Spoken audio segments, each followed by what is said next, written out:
지난 시간부터 복음이라고 하는 아주 크고 아주 깊은 의미의 그 단어를 그 두 번째 주제, 구원이라는 관점으로 우리가 듣기 시작했습니다.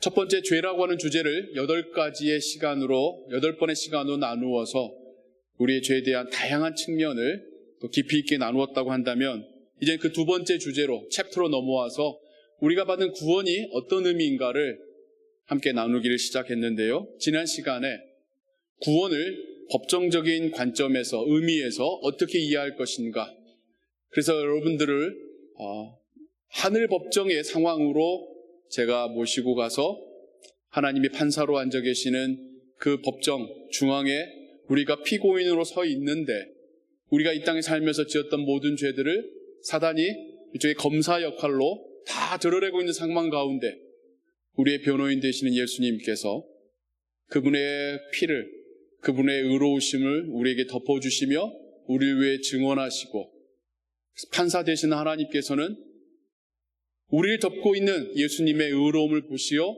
우리를 무죄를 넘어서 예수님의 의로움으로 의롭다라고 칭해 주시는 법정적인 선언이 구원에 담겨져 있는 의미입니다라고 말씀을 드렸습니다.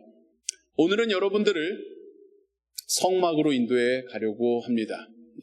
구약의 이스라엘 민족에게 만들어 모이게 하셨던, 하나님을 예배하게 하셨던, 그들의 죄를 고백하게 하시고 그 죄를 용서받게 하셨던 장소로서의 그 성막에 담겨져 있는 구원의 의미가 무엇인지 여러분들과 함께 그곳으로 들어가 보려고 합니다.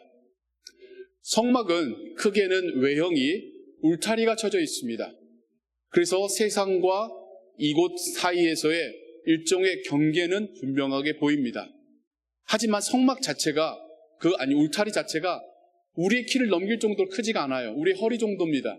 그게 무슨 말이냐면, 바깥에서 이렇게 보면 보여요. 그 안에서, 그 뜰에서 무슨 일이 일어나는지를. 여기에서부터 하나님께서는 보여주시기 위한 장소로 이곳을 만들었다. 물론 경계가 분명하게 있어서 하나님의 거룩한 장소가 세속적인 삶과는 구별된다는 것을 보여주시지만, 이것이 가려져 있는 곳이 아니라 누구든 여기에 찾아온 이들이 들여다볼 수 있게끔, 여기에 참여할 수 있게끔 만들었다라는 것을 그 울타리에서부터도 이해할 수가 있습니다. 이스라엘 민족이 광야에서 세웠던 성막은 이렇게 울타리만 있었다고 한다면, 이후에 이스라엘이라는 나라가 이루어지고 솔로몬에 의해서 만들어진 성전에서부터는 여기에 그 바깥에 뜰이 형성이 됩니다. 이방인의 뜰이라고요. 유대인이 아닌 자들이 이곳에 와서 이곳에서 드려지는 제사와 선포되는 제사장의 그 이야기를 들을 수 있는 그 장소가 마련이 됩니다. 솔로몬 왕의 기도에서부터도 이 성전은 모든 열방을 위한, 모든 열방이 하나님께 나올 수 있는 곳입니다라고 하는 그 고백이 기도에 담겨 있듯이, 광야에 세워졌던 성막이나 아니면 건물로 세워진 성전이나 그 가장 외곽은 하나님께로 모든 열방이 나와 여기에 참여할 수 있는 공간들이 마련되어 있었습니다. 그리고 이 낮은 울타리의 문을 열고 들어가면 야알드가 뜰이 나옵니다. 여기부터는 이제는 이 예배에 참여한 사람들이, 가족들이, 이스라엘 민족이 들어올 수 있는 공간이에요. 주로 어린아이들과 여인들이 여기에 머무르게 됩니다. 그러면서 이 안쪽에서 이루어지는 이제는 그 동물의 제사를 눈으로 보고 귀로 듣고 코로 냄새를 맡으면서 함께 참여를 하는 것이죠. 그 안의 뜰에서는 이제는 하나님께 제물을 가지고 오는 각 가정의 대표 남성들이 들어가서 제사장과 함께 이제 하나님께 제물을 바치는 그 퍼포먼스가 거기서 이루어집니다. 우리가 성경을 보면 막 여기에 만들어져 있는 게 뭘로 만들고 어느 정도 크기고 복잡해요. 그래서 상상하기 어려운데, 심플하게 하자면 그 제사장의 뜰에는 딱 두 가지가 있습니다. 하나는 물을 담은 큰 대야가 있고요. 또 하나는 그 제물을 불태워서 하나님께 올려드릴 제단이 있습니다. 그냥 딱 2개예요. 복잡하게 생각하실 거 없어요. 각 가정에서 동물을 가지고 오면 제사장과 함께 그 각 가정의 남성들의 대표로 그 짐승 머리 위에 자기들의 손을 얹습니다. 그러면 각 집안의 각 사람들의 죄가 이 안수를 통해서 이 동물에게 전가가 되는 거예요. 그리고 나면 제사장과 함께 이 동물을 이제 사지와 목을 절단합니다. 배를 가르고 이 안에 있는 내장을 다 끄집어내요. 피투성이겠죠. 막 피가 줄줄 흘러가겠죠. 이 재물을 물로 씻어낸 다음에 장작들을 올린 제단 위에 올려서 불태우는 거예요. 그 연기가 하늘로 올라가는 향기로운 제물이 되는 겁니다. 이 향기, 이 연기를 하나님이 흠양하시고 각 가정에서 하나님께 올려드리는 이 속죄의 제물을 받으신다라는 것이 가장 기본적인 개념이에요. 여기까지는 이스라엘 남성들이 제사장과 함께 일하는 곳인데, 그런데 이것이 이루어지는 더 안쪽에는 조그만 천막이, 나중에 성전에는 조그만 건물이 또 하나가 세워져 있습니다. 여기는 이제 약간 시크릿하고 약간 홀리하고 거룩하고 아주 미스터리한 장소예요. 왜냐하면 일반 사람들이 결코 들어갈 수 없는 장소니까요. 천막으로 세웠을 때는 우리는 이걸 성막이라고 부르는데, 이것 안에는 크게 2 장소로 휘장으로, 커튼으로 구분이 되어져 있습니다. 여러분과 함께 이제 여기에 커튼을 열고 우리가 제사장이 되어서 들어가 보면 첫 번째 장소, 심플하게 딱 3가지가 있어요. 복잡하지 않아요. 딱 3가지 있습니다. 하나는 등대. 여러분 그 7개의 촛대를 세워진 등대 같은 거 보신 적 있어요? 그게 여기에 놓여져 있어요. 여긴 창이 없습니다. 그래서 이 등대의 불빛이 1년 365일 이 공간을 비추고 있는 거예요. 제사장들이 아침 저녁으로 들어가서 이 등대에 뭐 기름이나 이게 부족하진 않는지 매일 체크를 하는 거예요. 여기 안에서의 불빛이 꺼지지 않도록. 그리고 또 하나가 이제 떡을 놓는 진설병, 떡을 놓는 떡 받침대예요.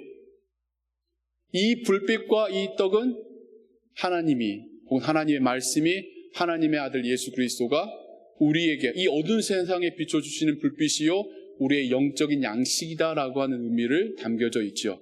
하나님이 우리를 먹이고 계신다. 하나님께서 우리에게 빛을 비춰주신다라는 의미가.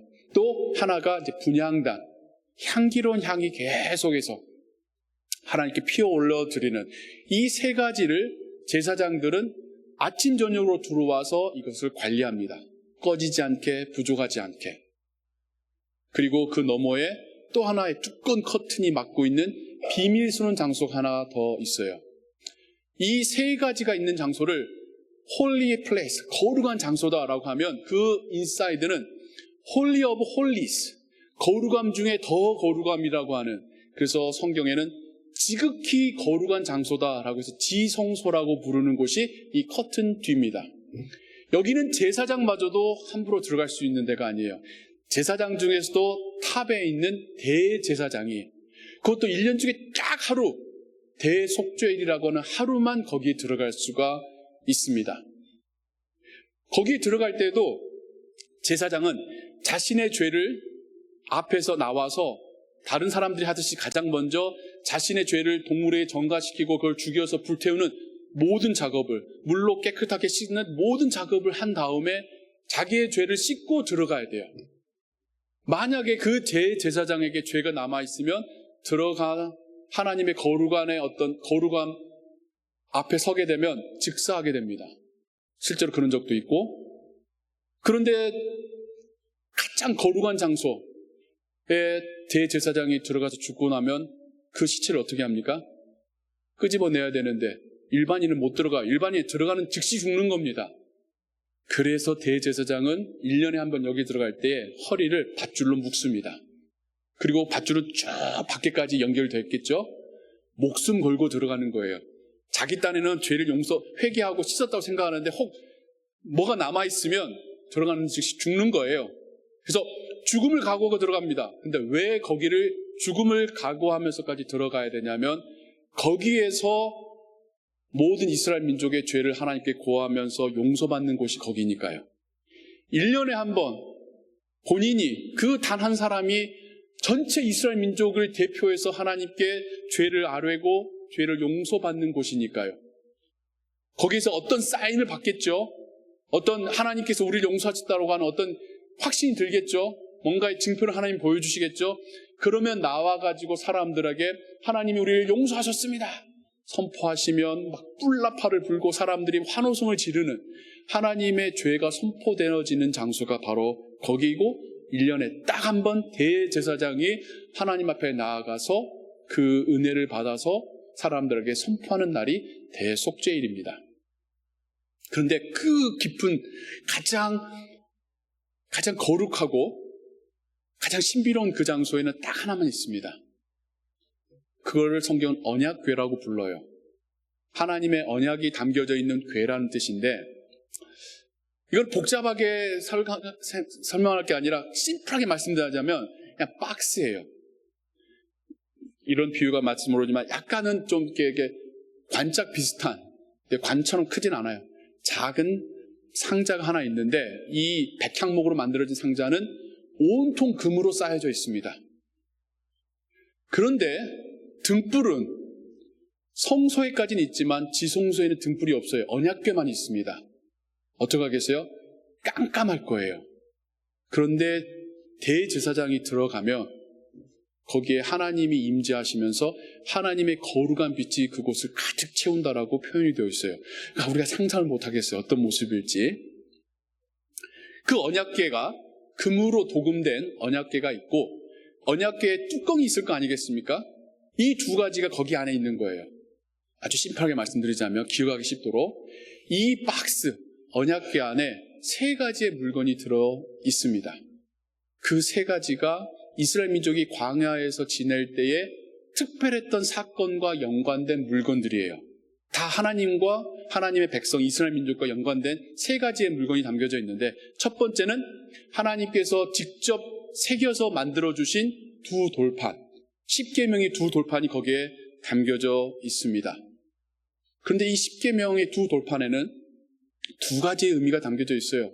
첫 번째는 하나님이 직접 그 백성을 노예된 땅에서 구해내셨고 하나님의 나라를 세우시는 기초 법으로서 십계명을 직접 새겨주셨다고 하는, 어떤 민족도 어떤 나라도 자신들의 헌법을 신에게 받은 민족은 없습니다. 다 자신들이 만들었죠. 왕이 만들었죠. 이스라엘만큼은 하나님께서 주신 법이 그 나라의 기초법이 됩니다. 하지만 하나님께서 이거를 주실 때에 산 밑에서는 무슨 일이 일어나죠? 사람들이 하나님이 제일 싫어하시고 제일 금하셨던 우상 숭배를 합니다. 금조각들을 모아다가 녹여가지고 금송아지를 만들어 놓고 당신이 우리를 이집트에서 구원해내신 신입니다. 하나님입니다 하면서 그 앞에서 제사를 하고 있었던 거예요. 그래서 모세가 내려와서 그 광경을 보고 화가 나가지고 돌판을 던져 깨트리죠. 다시 하나님께 올라가서 두 번째 받아는 그 돌판이 언약궤 안에 담겨져 있는 돌판입니다. 그러니까 이 돌판 안에는 하나님이 그 백성을 구원하시고 자신의 나라 삼으셨다라고 하는 증거도 되지만 인간의 우상 숭배의 죄의 역사도 담겨져 있는 증거물입니다. 두 번째가 아론의 쌍난 지팡이에요. 하나님께서는 제사적인 측면, 어떤 리더십으로서는 모세를, 제사라는 측면에서는 아론을 리더로 세우십니다. 당시에 나이든 노인들은 혹은 리더들은 다 자기들의 지팡이를 가지고 있었어요. 이거는 이 사람의 권력과 리더십의 상징이었는데 하나님께서 모세를 통하여 아론을 대제사장으로 세우셨는데 비슷한 또래의 나이 드신 분들이 그의 리더십을 인정하지 못하겠는 거예요. 그래서 반항하게 됩니다. 하나님이 그래서 다 모아라. 다 각자가 갖고 있는 지팡이를 내려놓아 봐라. 그리고는 그 중에 아론에게서만 이미 죽어있는 지팡이 그 나무에서 싹이나 살구꽃과 열매가 맺히게 됩니다. 기적적인 초자연적인 현상을 통하여서 하나님께서 이 사람을 하나님의 종과 백성의 리더로 세우셨음을 드러내시죠. 하나님께서 그의 리더, 그의 종을 세우시는 이야기와 그에 대하여서 반역하고 반항하는 인간의 이야기가 이 지팡이에 담겨져 있습니다. 마치 그 지팡이의 이야기처럼 하나님의 아들이 오셨는데, 더 초주는 하나님께 택하신 자가 오셨지만 그분을 인정하지 않고 거부하고 반항하는 스토리를 우린 또한 신약에서 발견하게 되지요. 세 번째가 만나를 담은 항아리입니다. 광야에서 먹을 것 없어 배고파하는 그들에게 하나님께서는 먹을 것을 매일 아침 내려주십니다. 그걸 거둬들여서 이것을 찢고 빻아서 요리의 재료로 사용하여 하루를 먹고 살게 하시는 하나님의 은혜가 매일 내리게 하셨는데, 그래서 이 만나는 하나님께서 그 광야에서 40년 동안 하루도 그들을 굶기시지 않고 먹이시다라고 하는 하나님의 능력과 은혜의 표시면서 또한 동시에 그 만나를 먹은 사람들이 나중에 불평하며 우리도 고기도 먹고 싶어요 라고 하면서 메추라기를 그들에게 내려주시지만 그 메추라기를 다 씹기도 전에 하나님의 진노가 그들 가운데 임한 그 두 가지 스토리가 겹쳐져 있는 게 만나입니다. 다시 돌아와서요, 하나님을 예배하고 자신들의 인간의 죄를 고백하는 그 성막, 거룩한 장소라고 하는 성소에, 더 가장 지극히 거룩하다고 하는 지성소에 그 언약궤, 금으로 도금된 언약궤에 담겨져 있는 세 가지는 한쪽 면에서는 하나님의 은혜와 능력의 표징들이지만 또 한편으로는 인간의 죄와 탐욕과 반항의 증거물들입니다. 가장 거룩하고 가장 깊은 곳에 인간의 죄의 증거물들이 담겨져 있습니다. 그리고 이제 그 뚜껑 이야기를 해드릴게요. 이걸 뭔가는 덮고 있을 거 아니겠어요? 마찬가지로 백향모로 만들어지고 금으로 도금된 뚜껑이 그 위에 놓여져 있습니다. 근데 특이하게 이 뚜껑 위에 하나님께서 두 천사를 세우게 하십니다. 이 천사들의 날개가 서로 연결되어져 있는데 천사들의 날개는 이 전체 언약궤를 덮고 있고 그들의 얼굴은 아래를 향하고 있어요. 그러면 언약궤가 있고 뚜껑이 있는데 뚜껑에 천사가 이렇게 덮고 있는 장광이겠죠? 그러면 이 공간, 여기에 하나님께서 임재하신다라고 성경에 기록되어 있습니다. 대제사장이 들어가면 이 언약궤 뚜껑 위에 천사들 사이에 그 공간에 하나님의 거룩한 빛이 임하고 거기서 대제사장이 하나님을 만나고 하나님의 죄 용서의 메시지를 받는다라는 거예요. 이 공간, 이 언약궤 뚜껑, 천사들이 인간의 죄를 바라보고 있는 그곳이 시온자입니다. 이 한글로 시온좌란 말이 뭐냐면 하나님께서 은혜를 베푸시는 자리다, 좌석이다는 뜻이에요. 그래서 영어로도 the seat of mercy, 하나님의 자비가 베풀어지는 seat, 좌석이다. 하나님이 거기에 앉으셔서 용서의 은혜를 베푸신다라는 거예요. 그런데 거기에 하나님 수종드는 제사장들은 계속해서 뭘 보고 있어요? 인간의 죄를 보고 있습니다. 인간의 탐욕을 보고 있고 인간의 반항을 보고 있습니다. 거기에 대제사장이 인간의 죄를 대신하여 죽인 동물의 피를 가지고 들어와요. 그리고는 그 피를 그 시원자, 언약궤 뚜껑에다가 뿌립니다. 이게 대제사장이 거기서 하는 일이에요. 그리고 나면 하나님께서 인간의 죄를 보시다가 거기에 뿌려져 있는 그 피를 보시고 그 피를 우리 죄에 대한 대가로 받아주셔서 하나님의 용서를 선포하신다라는 게 이 성막, 성전, 성소의 개념이고 메커니즘입니다. 가장 중요한 게 바로 거기에 있습니다. 바깥에서 짐승이 죽여지고 불타지는 것의 핵심이 아니라 그거를 가장 깊은 곳, 하나님이 좌정하신 그 보좌로 가지고 와서 우리가 흘려야 될 피 대신에 그 피를 흘려 보여드림으로 우리의 죄를, 우리의 탐욕과 우리의 저항을, 우리의 반항을 그 피로 덮은 다음에 하나님이 그 피를 보시고 우리를 용서하신다는 개념이 성막이나 성소의 개념인 거예요. 오늘 우리가 함께 읽고 들었었던 로마서 3장 20절에서 26절이었는데요. 25절에 보면 하나님께서 그의 아들을 화목 제물로 우리에게 프리젠트 주셨다라고 표현이 되어 있는데, 한글 성경에 화목 제물로 번역이 되어서 우리는 어떻게 이해하냐면 저 바깥들에서 죽임당한 동물로 생각합니다. 화목 제물이니까. 근데 그 단어의 헬라어는 힐라스테리온, 시은좌입니다. 무슨 말이냐면 한글 성경 번역이 좀 바뀌어야 되는데, 하나님께서 그분의 아들을 언약궤 뚜껑으로 우리에게 주셨다라는 표현이에요. 하나님께서 앉으셔서 피를 보시며 우리의 죄를 덮어주셨던 그 장소, 그곳으로 예수 그리스도를 우리에게 보내주셨다라는 겁니다. 예수님의 피가 우리의 탐욕과 우리의 우상 숭배의 죄와 우리의 반항을 덮어주시는 시온자로서 우리에게 보내주셔서, 그래서 예수님의 피를 보고, 동물의 피를 보고는 1년에 한 번씩만 용서를, 1년에 매년 용서를 받아야 됐다고 한다면, 예수님의 피를 보고는 하나님은 영원히 우리의 죄를 덮어주시고 용서하시기로 선언하시는 그 은혜의 보좌로서 예수님을 우리에게 보내주셨다는 겁니다. 여러분 한번 상상해 보십시오. 1년에 한 번이지만 오랜 기간 동안에 그게 쌓이고 쌓였지 않았겠습니까? 처음 만들어졌을 때는 금으로 도금된 멋진 언약궤였을지 모르지만 수십 년의 수백 년의 시간이 지나면서 거기에 그 위에 한 번씩만 그 피를 뿌려도 얼마나 피범벅이 되어 있겠습니까? 어느 순간 그 좌석 모두가 피로 덮여져 있어 보이지 않겠습니까?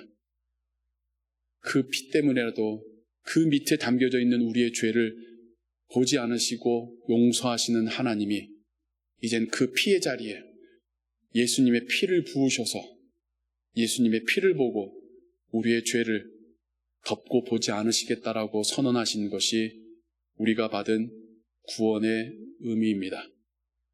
이스라엘 민족에게 광야에서 하나님은 이 성전을 통하여서, 이 성막을 통하여서 우리에게 베푸신 구원의 의미를 보여주셨다고 한다면, 이제는 우리에게는 예수 그리스도를 보내주셔서 이 제사가 어떻게 완성이 되었는지를 또한 우리에게 말씀하십니다. 제가 여러분들을 성막으로 모시고 왔는데, 우리가 예배하는 이곳은, 우리의 삶은 성막에서 어디일까요? 가장 바깥에 있는 이방인의 뜰일까요? 아니면 그래도 이스라엘 민족, 영적인 이스라엘 민족이기 때문에 안뜰일까요? 아니면 우리 중에 그래도 신실하게 믿는 자고 직분자고 하니까 제사장과 함께 동물을 죽이는 거길까요? 아니면 우리도 제사장이니까 안에 들어와서 분향하고 촛불 피우고 또 떡을 올려드리는 성소까지는 우리가 들어올 수 있는 걸까요? 예수님이 십자가에 죽으시면서 성소와 지성소를 막고 있었던 휘장이 찢어졌습니다. 그래서 대제사장만 1년에 한 번 들어갈 수 있는 그곳이 열렸습니다. 예수님으로 인해서 이제 우리가 하나님을 예배하는 장소는 가장 바깥쪽에 있는 이방의 뜰도 아니요, 여성들의 뜰도 아니요, 남자들의 뜰도 아니요, 성수도 아니고, 이제는 우리가 지성소로 언약궤 앞으로 나아가서 하나님께서 은혜를 베푸신 그 시온자 앞에서 예수님을 붙들고 하나님을 예배할 수 있게 된 것입니다. 이것이 우리에게 베푸신 하나님의 놀라운 은혜이고, 우리와 하나님과의 관계와 거리가 이렇게 가까워진 것입니다. 이 다리의 역할을, 혹은 이걸 맡고 있던 이 천막을 찢으신 분은 예수 그리스도이십니다. 그래서 우리 구원에서 예수님 없이 가능한 것은 그 어느 곳도 없다라고 우리가 담대히 고백할 수 있는 겁니다.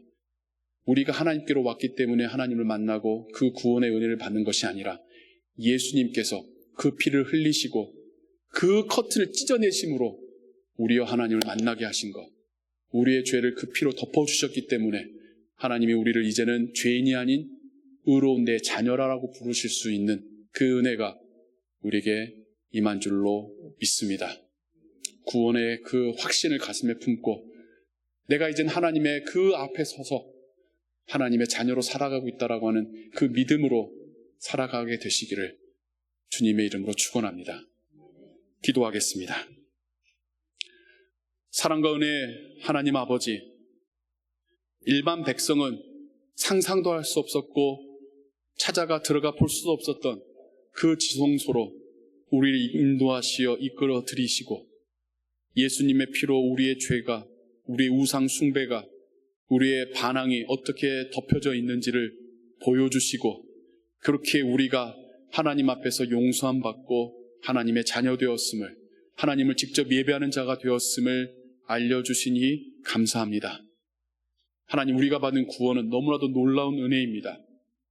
우리의 신분을, 우리와 하나님의 거리와 관계를 놀랍도록 가깝게 연결지어주는 다리입니다. 하나님, 이 구원을 받은 우리들이 구원을 붙들고 살게 하옵소서. 구원을 인하여서 세상 앞에서도 당당한 자들이 되게 하옵소서. 하나님 주시는 그 용기와 소망으로 가득 찬 자들이 되게 하여 주옵소서.